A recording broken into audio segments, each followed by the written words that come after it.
Guess it's time to move down the quality totem pole slightly. Yes, and DRHINO will just be kind of like Uh-huh. yeah, I hear you. Yeah, Yeah. yeah. Yeah, So, she's a like, 5. oh, shots fired. She's a Ouch. 5. I seen better. Five. I'll say Scarlett Johansson's way better, so much better than her. I disagree slightly. I'm sorry. Yeah. I'm gonna mute myself now. Oh, All right. All right. okay. Anyone but you. This is another Sydney Sweeney movie. Definitely the better of the two Sydney Sweeney movies I've reviewed this year. The other one being Madam Web. Yeah, this is the only Sweeney movie I've seen, so I've gotten a little bit of a taste of her acting, which is okay. Yeah. And she's acting opposite of Glen Powell from Top Gun Maverick. And what was the other movie we saw with him in it? Devotion uh, Devotion. That's right. with Jonathan Majors. He really seems to be. I don't know. He's not a star yet, but he's definitely getting himself out there in a lot of different movies from a lot of different studios. Yeah, he's in the Twister sequel later this year. Hmm. Um, Which that seems like a misbegotten idea in general, but mm, based on his track record, he'll be good in it. yeah.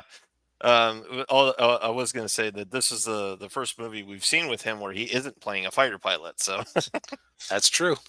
yeah, We don't know that. We don't know his backstory. He could have theoretically been in the military at one point. that's true. There's Yeah, nothing saying he couldn't have been. yeah, yeah. Okay, headcanon, he was a fighter pilot at one point. Yes. Okay. There we go. But yeah. So anyone but you starts off where we meet Sydney Sweeney's character, and her name's B. And then she goes into a coffee shop. She's got to use the bathroom, but they say no. You got to buy something, and of course the line to buy something is really long. And then Glen Powell is in line, who's playing Ben, and he offers to, he pretends to be her husband and says, "Hey, honey, you really like your whatever," and so then he gets her the key to the bathroom, and of course when she's in the bathroom she's in there washing her hands, and she turns the faucet too high, and then it her jeans get wet, and it looks like she had an accident.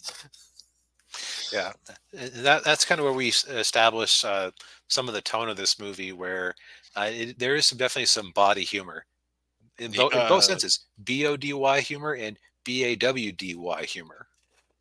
yeah. um Yeah, and so Ben and B have their little cute story. They really dig each other. Of course, B is on a break from her boyfriend, and but they go back to his place, and I don't know if they actually did the deed, Let's hear. because they woke up the next morning, and they were still wearing their clothes. That's a good point. Yeah, Movie treats it like they did the deed. yeah. What was this rated? Was it rated R? Oh no, it was rated R. Okay, yeah, I forgot what the later scene absolutely was rated R. Yeah, yeah. This movie's not for kids, by the way. No, we're teens. Or yeah, But so then, of course, you have everything's been going so well, and like this almost feels like the third act of a romantic comedy. What's going on here? Then you have a misunderstanding because Sydney, who's kind of afraid of commitment and everything, uh, leaves the apartment, and then she gets warm feet, I guess, and goes back.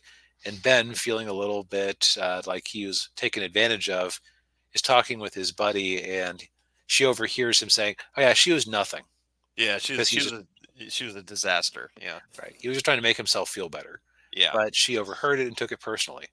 yes, yeah. Then we flash forward 6 months, and we come to find out that they have some mutuals. So Ben's best friend's sister and Sydney Sweeney's sister, B, or B's sister, sorry, are a couple, and they're getting married. at a destination marriage in Australia. Yes, yes, Sydney and Sydney.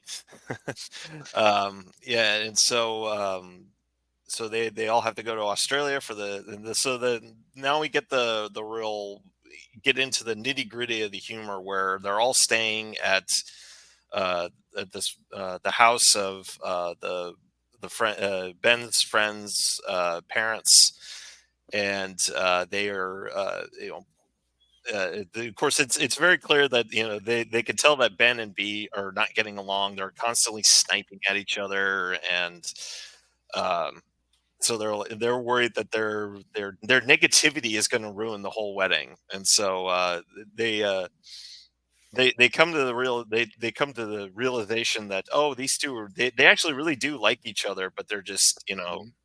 they're not showing it very well, so they're trying to get them together and Right. because they don't want them to ruin the wedding. Right. It's like, hey, look, we just had to have them uh, bump some uglies and be happy with each other long enough to get married.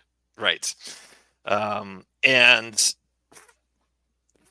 that's where it really gets silly, I think. Yeah. So, so I'd say this movie's moments of strength are when Sydney and Glenn are on camera together because they definitely have some chemistry. Yeah, I want to say that they were a couple at the time when they were making this movie, which would explain a lot. Yep. Definitely Um, very comfortable with each other. They banter well. You just like watching them bounce off each other. yeah, yeah, it's kind of they kind of have that Bruce Willis Sybil Shepherd moonlighting thing going on. If for anyone old enough to remember moonlighting. So it's a little bit antagonistic, but Mhm. you can tell that there's like some sparks under there. Yeah, and we were talking before the show, or as during the week, that the probably the greatest weakness with the movie is the supporting cast. They just Yeah.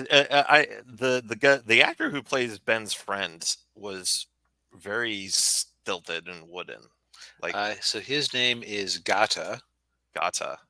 um, and he's listed on IMDb as having a single name, So yeah, which I don't know if that means that he is some sort of musician, yeah. actor, and producer. Man, his IMDb page is a real stub.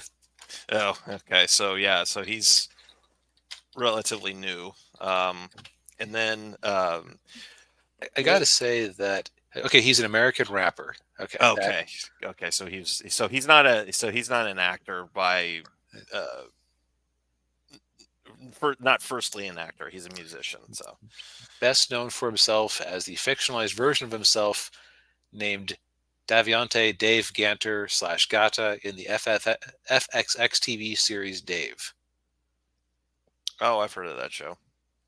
Um, what I'll say is that his character, it is weird.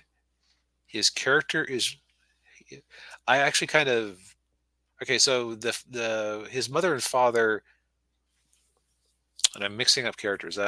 Was his dad one of the Australian ones? Like, His dad was actually I think it was stepdad. okay, Yeah, stepdad was Australian, and then his mom was played by can't remember the actress's name, but she was in Star Trek Picard. okay, Yeah, and what's interesting is with Sydney Sweeney's or B's parents. oh, Um, Michelle Hurd. yeah. Michelle Hurd is she was the mom of Gata's Okay, character. Um, and then with Sydney Sweeney's character, her parents, the dad was Dermot Mulroney, and he was in another movie very similar to this one called The Wedding Date, hmm. where it was about a character. She has to go to a destination. She's going to a destination wedding in London. Her sister's getting married, and like her ex is like the best man, I think was what it was.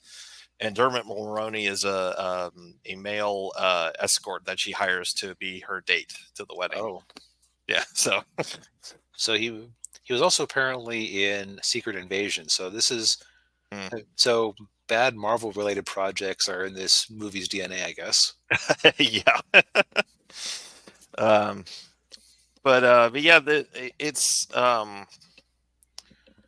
I can't think of actually, I'll say that there was a character there who was Ben's ex who was believable in the role. yeah. Like you definitely saw some sparks between the two of them, and you saw why she was kind of the other woman. B's character arc was kind of predictable. Like she had the good upbringing, and she had the childhood friend who her parents expected her to marry, and she was going to law school, but she dropped out, and she doesn't want to disappoint them, and Yeah. Yeah. very much like sort of the backstory of a Sandra Bullock movie or something like that. Yeah. Yeah. Yeah. This movie has all of the tropes you would expect from a romantic comedy. And of course, including the big finale where one of the characters confesses their love for the other one, Right, in a big dramatic way. in a big, yeah. Literally threw himself off a cliff so that he would get rescued by Harbor Patrol so he could get to where she was in time. Yes. Yeah, because there was a scene earlier where they're trying to convince the group that they are actually, oh yeah, we're a couple, we really like each other, and they do like a boat thing for the rehearsal dinner, and then they're at the front doing the Titanic, and then she ends up falling overboard, and then he jumps overboard to rescue her, even though it's like kind of pointless for him to do that. But The weird thing is that I was thinking at the time, this kind of feels like it could be the climax of the movie. I wonder where they're going to go from here.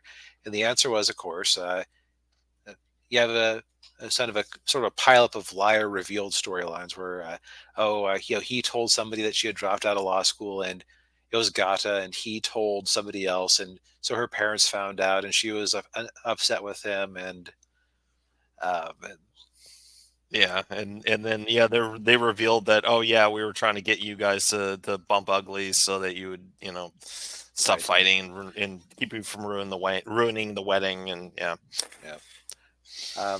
So I would say character wise, the entire secondary cast, I found them almost universally insufferable for one reason or another.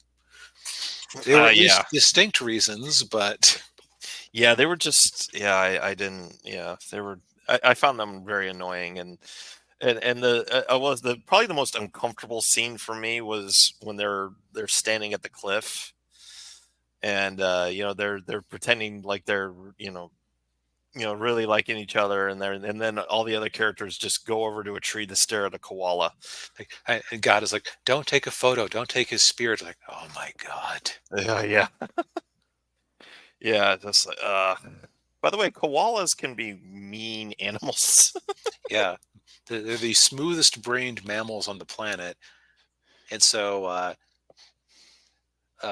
interestingly, when he handed it a branch of eucalyptus to eat, that's realistic because they're too stupid to recognize leaves if you put them in a bowl. uh, So you have to give it to them on the branch still. But they also, they can take a chunk out of you if they decide they don't like you. yeah, yeah. But But so I would say, like, overall, I think this is probably the worst of the three things we reviewed this week, but it's also not bad.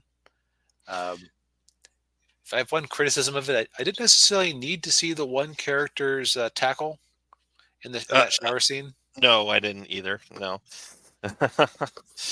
Well, they're Aussies, so nudity is not you know, Yeah, a thing for them. They don't care. But yeah, I didn't need to see that either. this one definitely emphasizes the female gaze more than the male gaze, which I get it. Romantic comedy. That's who the audience is primarily. So Right. Yeah. Um, but yeah, it was all right. I mean, there were a couple of parts in there that I was kind of chuckling at, and um, And I disagree with DRHINO here. She's Oh, not a 5. no. Sydney would actually be a decent actress choice for my character Rose from my books. Yeah, and I have a character in my comic books that she could, or a comic book that I'm working on that she could probably play. So yeah. Yep. But so yeah, thoroughly middle of the road. It's currently streaming on Netflix. Hmm. So if you have Netflix and you like romantic comedies at all, just make sure the kids are at the friend's house. Indeed, yes.